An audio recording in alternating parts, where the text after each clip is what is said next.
નમસ્તે વિદ્યાર્થી મિત્રો, આજે આપણે ધોરણ 6 વિષય સંસ્કૃતનો અભ્યાસ કરીશું.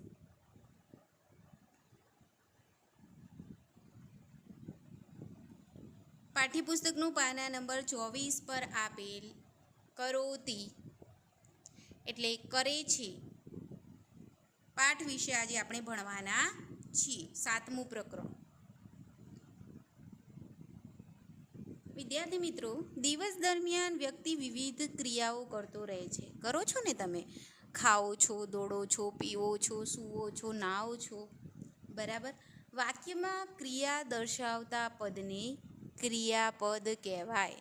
આપણે જે ક્રિયા કરીએ છીએ એ ક્રિયા દર્શાવતું જે પદ છે, જેમ કે અહીંયા છે ખેલતી, પઠતી, લીખતી, ગાયતી, ઉડયતી. તો આ બધી ક્રિયાઓ છે. શું છે? ક્રિયાઓ છે. અને ક્રિયા દર્શાવે છે આ પદ, તો એ પદ છે ક્રિયાપદ. ઓકે, ખ્યાલ આવ્યો?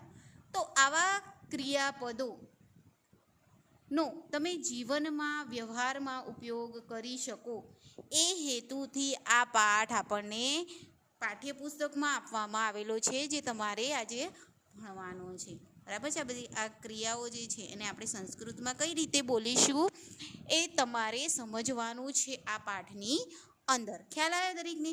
ચલો, તો પાઠની અંદર જે જે ક્રિયાઓ થાય છે એ તમારે એને કઈ રીતે લખવાની, જીવન વ્યવહારમાં કઈ રીતે એને ઉપયોગ કરવાનો છે એ તમારે શીખવાનું છે. ઓકે, દર વખતે જેમ કરીએ છીએ એમ પાઠ્યપુસ્તકનું હેડિંગ મારો 7 નંબર કરોતી. જે શબ્દ અઘરા લાગતા જાય તેનો અનુવાદ તમારે સાથે સાથે કરતા જવાનું છે. કરોતી એટલે કરે છે. સચિન, એશ એટલે આ. સચિન, આ સચિન છે. સામેના ચિત્રમાં સચિન છે, દેખાય છે. સચિન ખેલતી, ખેલતી એટલે લખો રમે છે. સચિન રમે છે. આ સચિન છે. સચિન ખેલતી, સચિન રમે છે. શું રમે છે? ક્રિકેટ રમે છે. તો રમવું એ ક્રિયા છે, એને સંસ્કૃતમાં આપણે કહીશું ખેલતી. વેદાંત, એષ વેદાંત. આ કોણ છે? વેદાંત છે. સચિન રમતો હતો, બરાબર. સચિન તો ખેલતી. તમારે આગળ પૂછાશે હા સ્વાધ્યાયમાં, પછી પેપરમાં, કે સચિન શું કરતો હતો, વેદાંત શું કરતો હતો, દિવ્યા શું કરતી હતી. તો એક તમારે યાદ રાખવાનું છે, આડાવડી થઈ ન જાય. વેદાંત પઠતી અને સચિન ખેલતી. ખેલતી એટલે રમવું. ચલો, વેદાંત, એશ એટલે આ, એ આવી ગયું છે, ફરી લખવાની જરૂર નથી. વેદાંત પઠતી, તો પઠતી એટલે વાંચે છે. પઠતી એટલે વાંચે છે. વેદાંત વાંચે છે. જો ચિત્રમાં તમે એને દફતર છે, બુક છે, ખુરશી પર બેસીને વાંચી રહ્યો છે, બરાબર. તો વેદાંત પઠતી એટલે કે વાંચે છે. પછી છે દિવ્યા. આપણે પહેલાં જોયું સચિન. સચિન ખેલતો હતો એટલે કે રમતો હતો, બરાબર. પછી જોયો વેદાંત. તો વેદાંત શું કરી રહ્યો છે? વાંચી રહ્યો છે. પછી આપણે જોઈશું દિવ્યા. તો દિવ્યા લીખતી. લીખતી એટલે લખવું. લીખતી એટલે લખવું કે લખે છે. ચલો, મીરા, એશા મીરા. મીરા ગાયતી. ગાયતી એટલે ગાય છે. દિવ્યા લખે છે અને મીરા ગાય છે. યાદ રાખજો હા.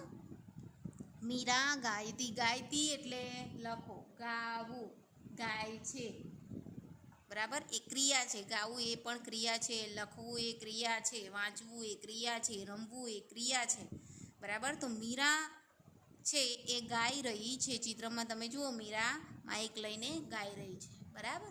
ચલો, હવે આગળ જોઈએ વિમાનમ. એ તત. એ તત એટલે લખો આ. એશ એટલે પણ આ થાય, એશા એટલે પણ આ થાય, અને એતત એટલે પણ આ થાય. આ ત્રણેય એવું નામ આગળ વપરાય છે, બરાબર છે. સ્ત્રી હોય, આ તમારે યાદ રાખવાનું. જો એશ એટલે આ થાય, બરાબર. તમને સમજાવી દઉં એકવાર.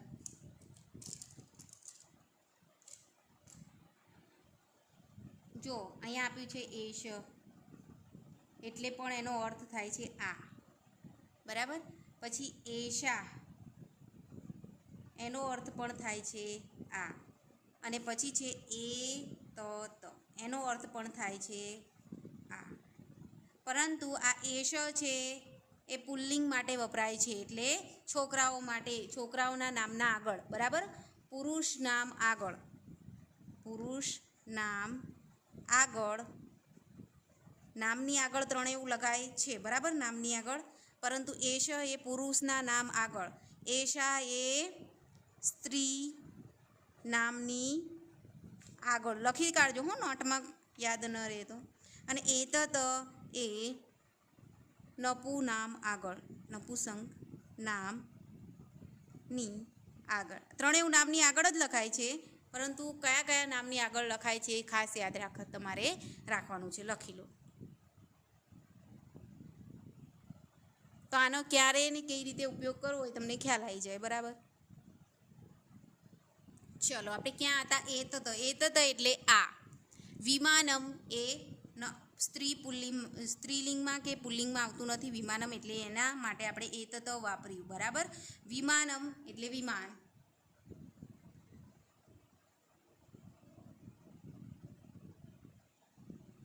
તો આ વિમાન છે, વિમાનમ ઉડયતિ. ઉડયતિ એટલે ઉડે છે.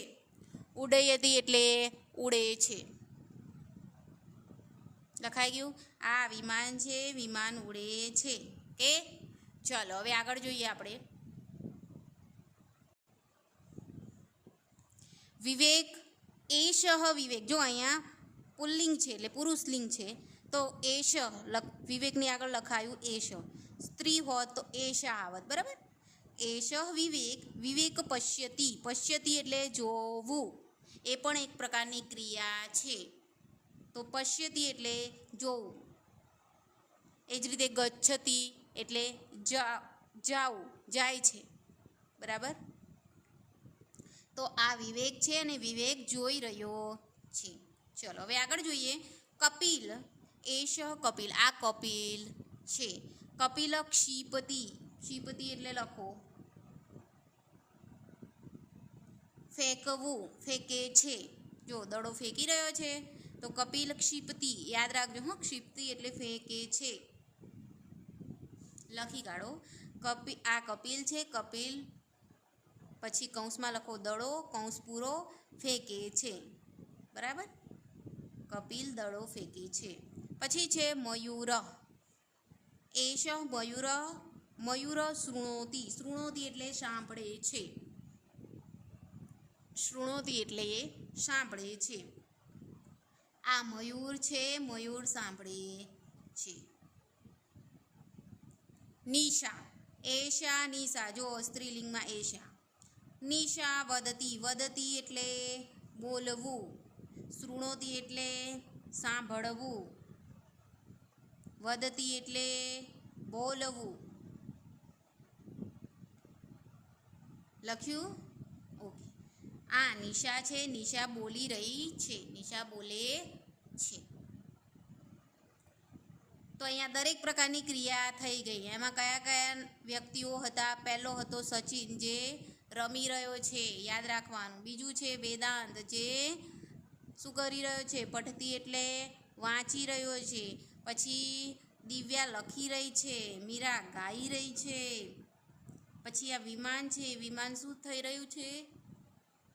વિમાન ઉડી રહ્યું છે. પછી તમે જુઓ વિવેક છે, વિવેક જોઈ રહ્યો છે. પશ્યતિ એટલે.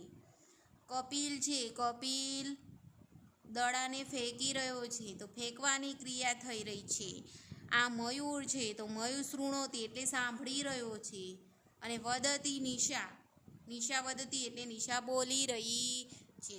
તો અહીંયા બધી ક્રિયા ખેલવું, વાંચવું, રમવું, વાંચવું, લખવું, ગાવું, ઉડવું, જોવું, ફેંકવું, સાંભળવું અને બોલવું, આટલી પ્રકારની ક્રિયાઓ આપણે આવી ગઈ. તો એ બધી જ ક્રિયાઓને તમારે વ્યવહારુ ઉપયોગમાં કઈ રીતે લખવી એ તમને ખ્યાલ આવી ગયો હશે. બરાબર.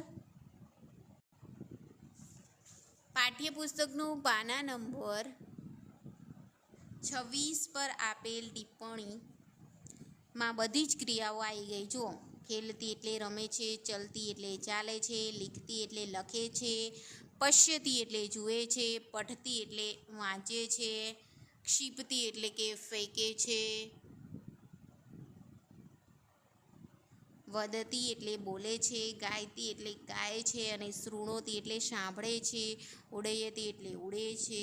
આ બધી ક્રિયાઓ તમને સંસ્કૃતમાં એની સામે ગુજરાતીમાં આપેલી છે, લખવાની છે ટિપ્પણી આખી. અને બધાને ગમે ત્યારે પૂછું કે ગાયતી એટલે તો ગાય છે આવડવું જોઈએ, ચલતી તો ચાલે છે, ફેંકે છે ને સંસ્કૃતમાં શું કહેવાય તો ક્ષિપ્તી, તો દરેકને આવડવું જોઈએ. તો બધી જ ક્રિયાઓ સંસ્કૃતમાં અને એનું ગુજરાતી ભાષાંતર દરેકને આવડવું જોઈએ. તો એ તમારું હોમવર્ક છે, તૈયાર કરવાનું છે. સ્વાધ્યાય પ્રશ્ન નંબર 1, એકમમાં દર્શાવ્યા મુજબ કોણ કઈ ક્રિયા કરે છે તે દર્શાવતા જોડકા જોડો. મેં તમને પાઠ ચલાવતી હતી ત્યારે કીધું હતું કોણ કઈ ક્રિયા કરે છે યાદ રાખવાની છે. હવે કો સચિન શું ક્રિયા કરે છે, વેદાંત, પછી વિમાનમની શું ક્રિયા છે, નિશા, વિવેક, કપિલ, મીરા, મયુર અને દિવ્યા. સામે આપેલી જ છે પણ તમારે કહેવાની છે. કોણ કહેશે મને કોણ કઈ ક્રિયા કરી રહ્યું છે, કોણ કહેશે મને?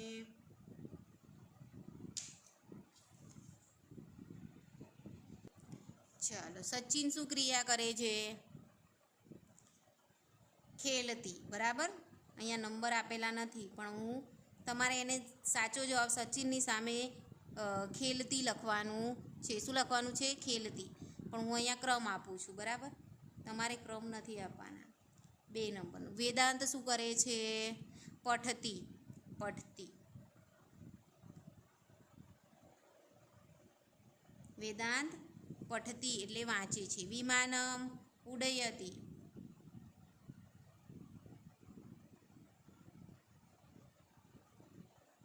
નિશા વદતી. વદતી એટલે બોલે છે. વિવેક પશ્યતી. વિવેક પશ્યતી એટલે કે જુએ છે. પછી કપિલ ક્ષિપતી. શું કરે છે? ક્ષિપતી. પછી મીરા. મીરા શું કરે છે? ગાય છે.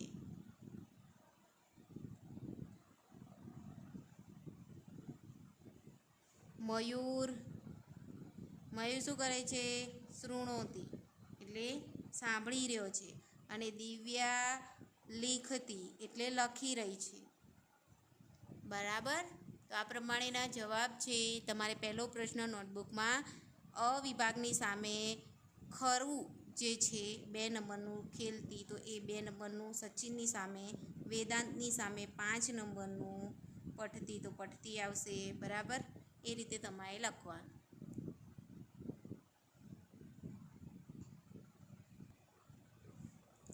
પ્રશ્ન નંબર 2, ખાલી જગ્યા પૂરો. એમાં પણ નામ આપેલા છે. એ લોકો કઈ ક્રિયા કરી રહ્યા છે કહેવાની છે. કોણ કહેશે મને? કપિલ શું કરી રહ્યો છે? ફેંકી રહ્યો છે દડો. બરાબર. તો આપણે લખીએ ક્ષિપતી. કપિલ શું કરી રહ્યો છે? ક્ષિપતી. કપિલ ક્ષિપતી. પછી મીરા ગાઈ રહી છે તો ગાયતી. મીરા ગાયતી. પછી નિશા વદતી. બોલી રહી છે. નિશા બોલી રહી છે એટલે કે વદતી. તમારે પાઠ્યપુસ્તકમાં ખાલી જગ્યા આપેલી છે એટલે પાઠ્યપુસ્તકમાં લખવાની છે. સાથે સાથે નોટબુકમાં પણ બીજો પ્રશ્ન લખવાનો. ત્રીજો પ્રશ્ન છે, નીચેના પ્રશ્નોના મૌખિક જવાબ આપવાના છે. એટલે હું પ્રશ્ન પૂછું, તમારે જવાબ આપવાના. સચિન કી કરોતી. સચિન કી કરોતી તો સચિન ખેલતી. સચિન રમી રહ્યો હતો. બરાબર. સચિન ખેલતી. કે સચિન કી કરોતી તો સચિન ખેલતી. મીરા કી કરોતી. મીરા કી કરોતી. મીરા ગાઈ રહી હતી એટલે મીરા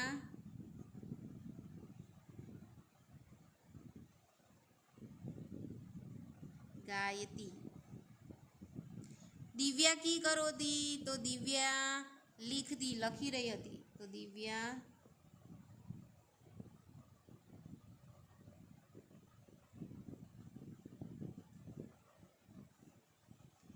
બરાબર. પછી વેદાંત કી કરોતી, તો વેદાંત પઠતી.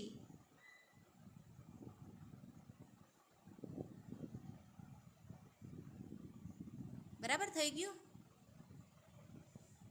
વેદાંત પઠતી, વેદાંત વાંચી રહ્યો છે. પ્રશ્ન નંબર 4, નીચેના કોષ્ટકમાં નામપદ સામે ક્રિયાપદ અને ક્રિયાપદ સામે નામપદ લખો. નામપદ એટલે જે વ્યક્તિનું નામ છે એ નામ દર્શાવતા પદને નામ કહેવાય. ક્રિયા દર્શાવતા પદને ક્રિયા કહેવાય. એટલે નામપદ ને ક્રિયાપદમાં તો દરેકને ખ્યાલ આવી ગયો.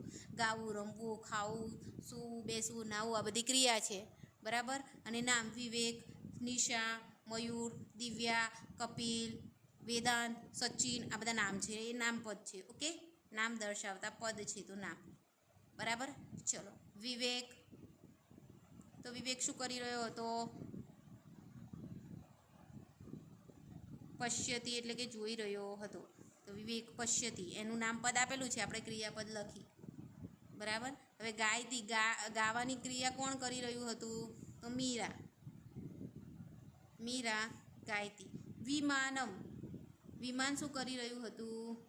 ઉડ્ડયતી. શું કરી રહ્યું હતું? ઉડ્ડયતી, ઉડી રહ્યું હતું. બરાબર. ચલો, હવે શૃણોતી, સાંભળી કોણ રહ્યું હતું? મયુર.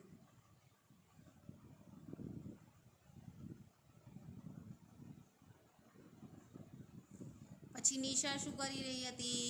બોલી રહી હતી, એટલે કે વધતી.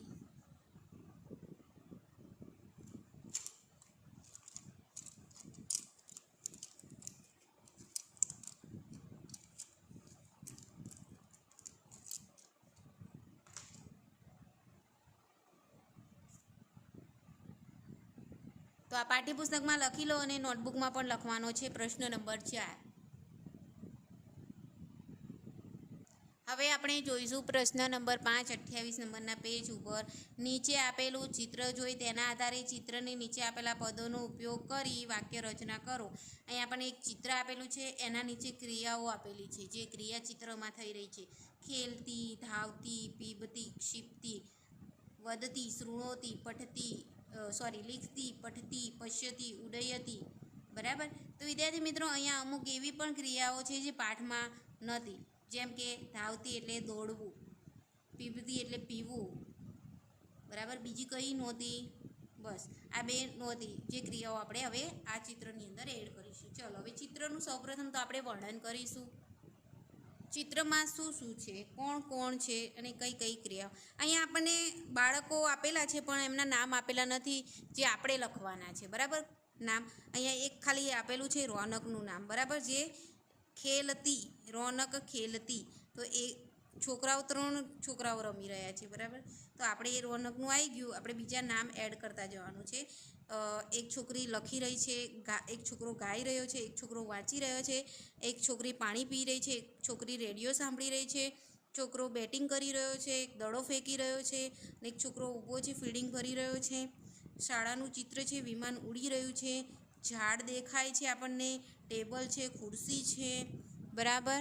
તો વિદ્યાર્થી મિત્રો, આ ચિત્રનું વર્ણન હતું. હવે આપણે એમાંથી વાક્ય બનાવીએ. પહેલું વાક્ય લખી લો, રોનક ખેલતી. બીજું વાક્ય લખો, મહેશ ખેલતી. બીજો એક મહેશ છે, એની અંદર ખેલતી. પછી છે દીપક ધાવતી. દીપક ધાવતી, દીપક દોડી રહ્યો છે. ધાવતી એટલે દોડવું, દીપક ધાવતી. બીજું વાક્ય બન્યું. ત્રીજું વાક્ય, શીલા પીબતી.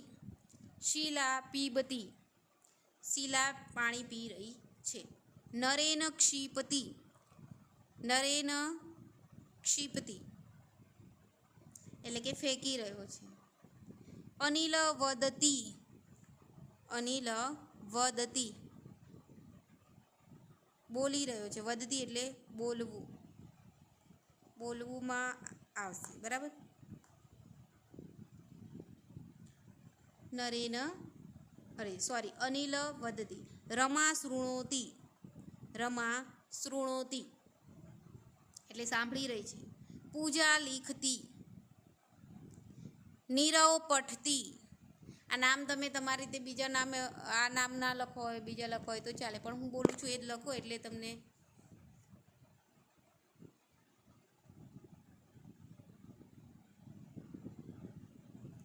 નીરવ પઠતી. દિનેશ પશ્યતી. વિમાનમ ઉડ્ડયતી. બરાબર, 10 વાક્યો થઈ ગયા ને બધી ક્રિયાઓ પણ આવી ગઈ.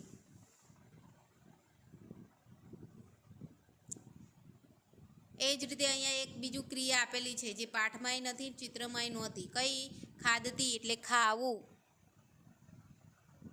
બરાબર. તો વિદ્યાર્થી મિત્રો, હોમવર્ક તમારું છે કે અભ્યાસ અને સ્વાધ્યાયના અભ્યાસ છે નહીં, ખાલી સ્વાધ્યાય છે. તો સ્વાધ્યાયના પ્રશ્નોના જવાબ તમારી નોટબુકમાં લખવાના છે અને કરોતી પાઠને એકવાર નોટબુકમાં સારા અક્ષરોથી લખવાનો છે. એ તમારું હોમવર્ક છે. સ્વાધ્યાય અને ટિપ્પણી એ ત્રણેય લખવાનું. બરાબર. અને ઘરે એ પાઠનું વાંચન કરવાનું. સંસ્કૃતનું રોજ એક ફકરો તમે ઘરે વાંચન કરો અને લખો એટલે તમને પ્રેક્ટિસ થાય. બરાબર છે. તો આજે આપણે આ પાઠ પૂરો થઈ ગયો. આગળના વિડીયોમાં આપણે આગળનો નવો પાઠ ભણીશું. બરાબર. અને આગળનો વિડીયો તમે ચોક્કસ જોજો. બરાબર છે. વિડીયો જોવા બદલ આભાર. અસ્તુ.